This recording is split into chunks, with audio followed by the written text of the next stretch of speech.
Dear students, next part 3 that is quadratic functions in basic algebra.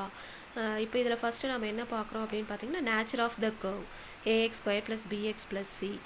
இப்போ first பார்த்தீங்கன்னா discriminant வந்து b square minus 4ac.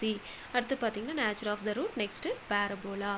இப்போ இதில் பார்த்தீங்கன்னா டிஸ்கிரிமினன்ட் அதாவது b ஸ்கொயர் மைனஸ் 4ac வந்து பாசிட்டிவாக இருந்தால் நமக்கு என்ன ரூட்ஸ் கிடைக்கும் அப்படின்னு பார்த்தீங்கன்னா ரியல் அண்ட் டிஸ்டிங்க்ட். இப்போ பாருங்கள் கீழே கர்வ் இருக்கா. ஸோ இந்த கர்வ் பார்த்தீங்க அப்படின்னா 2 பாயிண்ட்ஸில் இன்டர்செக்ட் பண்ணுதா. ஸோ அப்போ நேச்சர் ஆஃப் த ரூட் வந்து ரியல் அண்ட் டிஸ்டிங்க்ட் அப்படின்னு பார்த்தீங்கன்னா b ஸ்கொயர் மைனஸ் 4ac வந்து பாசிட்டிவில் இருக்கும். So the curve intersect x axis at 2 points. The curve intersect x axis at 2 points. Diagram பார்த்துக்கோங்க. Real and distinct nature of the roots எப்படி இருக்குது, real and distinct. The curve intersect x axis at 2 points. Next one பாருங்கள், b square minus 4ac equal to 0வாக இருந்தால் nature of the roots என்ன அப்படின்னு பார்த்தீங்கன்னா real and equal. இப்போ பார்த்தீங்கன்னா the curve touches x-axis at 1 point. The curve touches x-axis at 1 point. So அந்த curve வந்து x-axis 1 பாயிண்டில் டச் பண்ணுது அப்படின்னா நேச்சர் ஆஃப் த ரூட் என்ன அப்படின்னு பார்த்தீங்கன்னா real and equal. Next b square minus 4ac less than 0, அதாவது நெகட்டிவில் இருந்துச்சு அப்படின்னா அங்கே வந்து நோ ரியல் ரூட்ஸ். அப்போ ரூட்ஸ் வந்து எப்படி இருக்கும் அப்படின்னு பார்த்தீங்கன்னா imaginary, that is complex roots. Does not meet x-axis. அப்போ அந்த curve வந்து x-axisல மீட் பண்ணாது.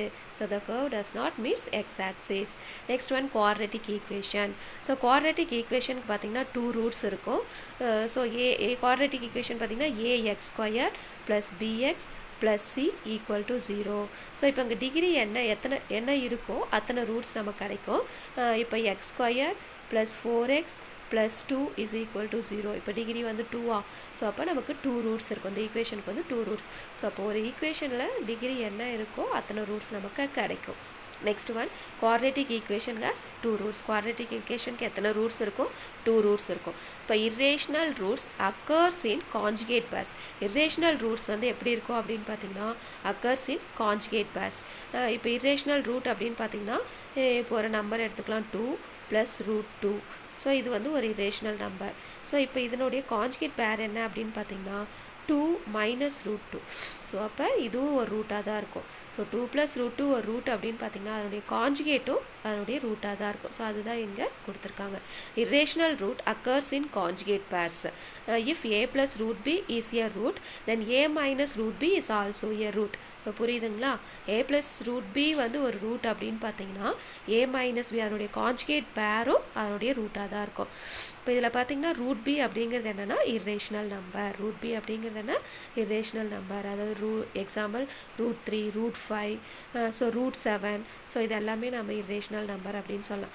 ஸோ இரேஷனல் நம்பர் அப்படிங்கிறது என்ன அப்படின்னு பார்த்தீங்கன்னா ஒரு ப்ரைம் நம்பர். ரூட்டுக்குள்ளே ஒரு ப்ரைம் நம்பர் இருந்தால் அது வந்து நம்ம இரேஷனல் நம்பர் அப்படின்னு சொல்லலாம். இப்போ ரூட் 4 வந்து நம்ம ஒரு இரேஷனல் நம்பர்னு சொல்ல முடியுமா, சொல்ல முடியாது. ஏன் அப்படின்னா ரூட் 4 உடைய வேல்யூ 2. ஸோ இது வந்து ஒரு இன்டீஜர் அப்படின்னு சொல்லலாம், நேச்சுரல் நம்பர்ஸ் அப்படின்னு சொல்லலாம். ஸோ ரூட் 4 இதை வந்து நம்ம இரேஷனல் நம்பர்னு சொல்ல முடியாது. ஸோ ரூட்டுக்குள்ளே ப்ரைம் நம்பர்ஸ் வந்தால் அது வந்து நம்ம என்ன சொல்லலாம், இரேஷனல் நம்பர் அப்படின்னு சொல்லலாம். இப்போ பாருங்கள் root 7 is a root. Root 7ங்கிறது ஒரு இரேஷனல் நம்பரா. So root 7 is a root. அப்போ minus root 7 is also a root. Next பாருங்கள் 3 is a root but minus 3 is not a root. இப்போ 3ங்கிறது என்ன, ஒரு இன்டீஜர். இது வந்து ஒரு இரேஷனல் நம்பரா இல்லை. ஸோ அப்போ 3 வந்து ஒரு ரூட் அப்படின்னா அதோடைய கான்ஜுகேட் ரூட் அப்படின்னு நம்ம சொல்ல முடியாது. அது வந்து இரேஷனல் நம்பருக்கு மட்டும்தான் நம்ம சொல்ல முடியும். So only irrational number is a root. So irrational நம்பரில் மட்டும்தான் அதனுடைய கான்ஜுகேட் பேரும் ரூட்டாக இருக்கும். Next one, quadratic equation ax square plus bx plus c is equal to 0. இப்போ இந்த ஈக்குவேஷனுக்கு 2 ரூட்ஸ் அப்படின்னு சொன்னோம். ஸோ ஆல்ஃபா அண்ட் பீட்டா அப்படின்ட்டு 2 ரூட்ஸ் நம்ம எடுத்துக்கிறோம். இப்போ இதில் சம் ஆஃப் த ரூட்ஸ் என்ன அப்படின்னு பார்த்தீங்கன்னா alpha plus beta is equal to minus b by a. அடுத்து ப்ராடக்ட் ஆஃப் த ரூட் என்ன அப்படின்னு பார்த்தீங்கன்னா c by a. Alpha square plus beta square is equal to alpha plus beta the whole square minus 2 alpha beta. Next one பார்த்தீங்கன்னா alpha square minus beta square is equal to alpha plus beta the whole square minus 4 alpha into beta. இப்போ quadratic equation வந்து எப்படி form பண்ணுறது அப்படிங்கிறது உங்களுக்கு lawyer கிளாஸ்லேயே தெரியும். So என்ன அப்படின்னு பார்த்தீங்கன்னா x square minus sum of the roots into x plus product of the roots is equal to 0. So இந்த ஃபார்முலா நீங்கள் ஏற்கனவே 10th படிச்சிருப்பீங்க. நெக்ஸ்ட் எக்ஸசைஸ் 2.1 சம்ஸ் பார்க்கலாம். சரி, சம்ஸ் பார்க்குறதுக்கு முன்னாடி பார்த்தீங்க அப்படின்னா இப்போ சம் நம்பர்ஸ் இருக்குது. ஸோ அது என்னென்ன நம்பர்ஸில் இருக்குது அப்படிங்கிறத பார்க்கலாம் நம்பர் சிஸ்டமில். இப்போ √2 அப்படின்ட்டுருக்கு. ஸோ √2 அப்படிங்கிறது என்ன நம்பர்? அது வந்து ஒரு இரேஷனல் நம்பர். ஸோ √2ங்கிறது இன்டீஜரா? இல்லை, அது இன்டீஜர் கிடையாது. So √2 is a irrational number. Next one பார்த்தீங்க அப்படின்னா, ஆனால் அதோடைய வேல்யூ நமக்கு தெரியும் 1.414. இது வந்து ஒரு ரேஷனல் நம்பர் அப்படின்னு சொல்லலாம். இப்போ ரேஷனல் நம்பர், இப்போ ஒரு நம்பர் லைன் எடுத்துக்கலாம். 0, 1, 2, 3 எக்ஸெட்ரா. அதே போல் -1, -2, -3. ஸோ இப்போ இதில் இருக்க நம்பர்ஸ் இப்போ 1 எடுத்துக்கிட்டோம் அப்படின்னா 1/1ன்னு சொல்லலாம். 2 எடுத்தால் 2/1 அப்படின்னு சொல்லலாம்.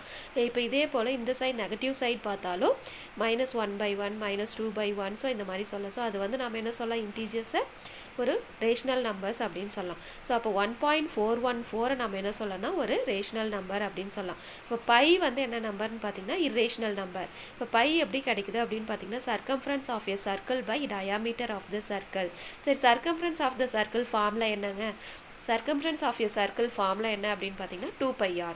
Diameter is equal to 2 into radius. இப்போ இதில் பார்த்தீங்க அப்படின்னா 2r வந்து கேன்சல் பண்ணிட்டோம் அப்படின்னா ரிமைனிங் நமக்கு என்ன கிடைக்குது? பை. ஸோ பை அப்படிங்கிறது என்ன? circumference of a circle by diameter of the circle. சரி, பை வந்து என்ன நம்பர் அப்படின்னு பார்த்தீங்கன்னா irrational number. Pi is an irrational number. சரி, இப்போ அதனுடைய வேல்யூ பார்த்தீங்கன்னா 3.14 இல்லை அப்படின்னா 22/7. ஸோ இதை வந்து நம்ம என்ன சொல்லலாம் அப்படின்னு பார்த்தீங்கன்னா ரேஷனல் நம்பர் அப்படின்னு சொல்லலாம். 3.14/1 அப்படின்னு சொல்லலாம். 22/7 ஒரு ரேஷனல் நம்பர், அதாவது p/q ஃபார்மில் இருக்கா. ஸோ இது வந்து ஒரு ரேஷனல் நம்பர் அப்படின்னு சொல்லலாம். ஸோ இப்போ வந்து √2 வந்து என்ன number? irrational number. Pi irrational number. 3.14 22/7 இதெல்லாம் ரேஷனல் நம்பர். புரியுதுங்களா?